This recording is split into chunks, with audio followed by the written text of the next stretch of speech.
Hi there, welcome back to Scribbles and Inkstains. My name is Mary, and this week I thought I would share with you the setup for my Hobonichi Weeks Mega, and it's kind of a special week for me. We, teachers in North Carolina, at least in my district, return to our 10-month contracts beginning next Wednesday.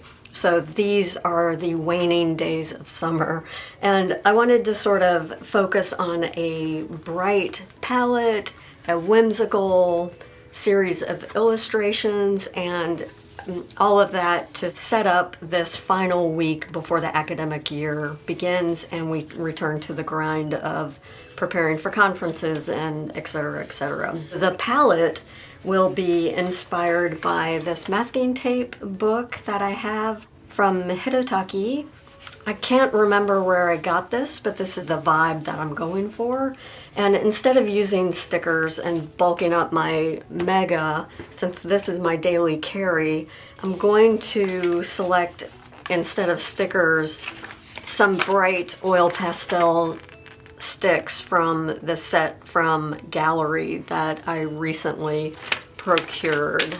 Some of the doodles that I do will kind of be inspired by Subi Kiawa, who has some charming memo pads over on Cute Things from Japan. So it'll be a little bit primitive, but what I wanted to do is just pick a few colors and then set up my layout.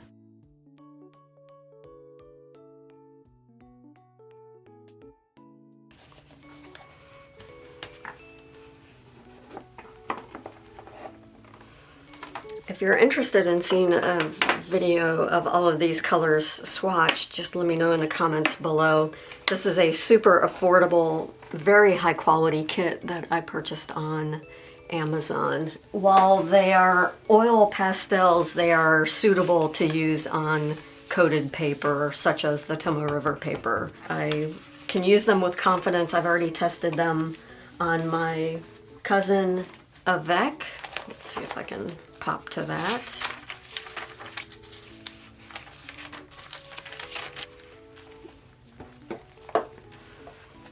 I have already experimented with them a little bit in my cousin Avec, and there is no bleed through or any other damage in regards to oils coming through the page. I'm happy experimenting with these today.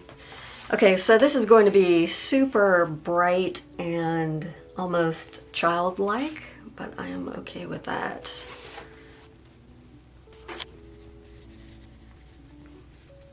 I think I'm going to emulate a flower with this.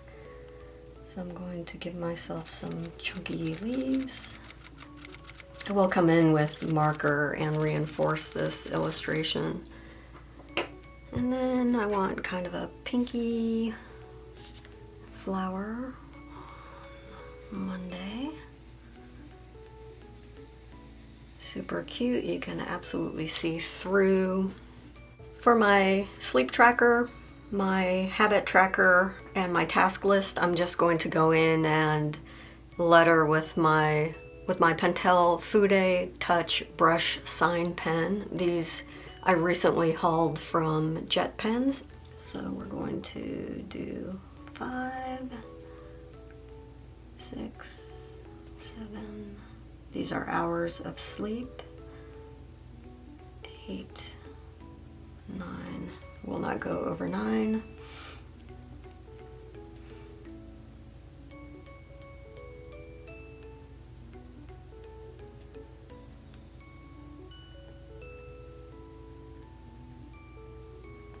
I've been practicing cursive. I'm not going to embarrass myself by doing any. There are a few projects I'm working on this week. Super excited about a little pen pouch that I'm sewing for my fountain pens. I may post a little bit on that a little bit later in the week. Let's do a little speed decorating with a voiceover so I can chat about a few of the unique characteristics of these oil pastels. First of all, they do deposit an almost waxy pigment on the papers, so keep in mind you'll want to avoid areas where you want to come back later and write with a pen. Tombow or other brush markers work well with the oil pastels, but will pick up color from the pigment. Also, these oil pastels will pick up color from any surrounding markers. You could use that information to experiment with some interesting blending effects, but you could also experience some unintentional smudging.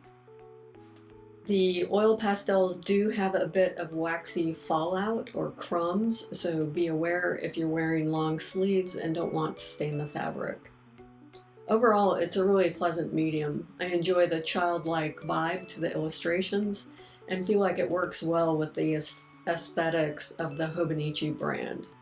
And by the way, if you haven't checked out the Hobonichi website yet, they have a cool daily reveal the whole month of August at the time this video is uploaded for books and covers that will be included in their lineup for 2023.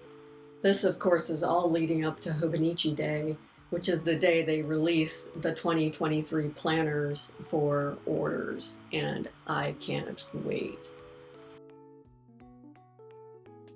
So there we have it, my bright, happy final week of summer. Thank you for spending a little bit of time doodling with me.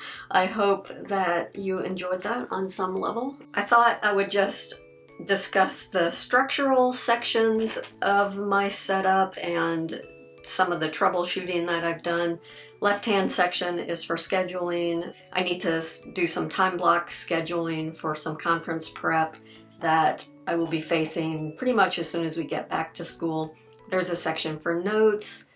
This is sort of memory keeping reminders. There's a media section where I list what podcasts I'm listening to, what Netflix we're watching in the evening, what books I'm reading or have just finished. And that's just an excellent reminder for daily longer journal sections. Those are just little flags that I can pin into my everyday carry so that when I'm reflecting on those podcasts or those ideas or those stories or those books, I have a fresh reminder of what I want to write about. For the running task list, I've just added a little post-it because the flower that I drew was too high contrast and I was just concerned about that it was going a little over the top there. For my habit tracker, I'm tracking 4 different habits this week, a daily 1-minute plank. I have a goal to learn something every day. We have a goal of drawing something every day. And I would really like to remember to take my vitamins every day since I need to build up my immunity for the academic year when I'm in contact with class sizes in the mid-30s. So there's that.